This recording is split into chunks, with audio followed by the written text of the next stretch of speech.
Затънали сме в програми и противоречия. Аз в моите, ти в твоите. Дали става въпрос за решения, свързани с работата, с бизнеса, с семейството, с лични връзки, с някакъв вид изява. Тези противоречия непрекъснато са в нас.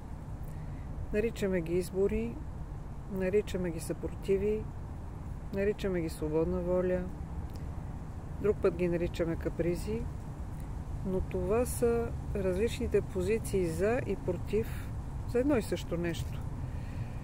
Независимо в коя сфера на живота се изявяват.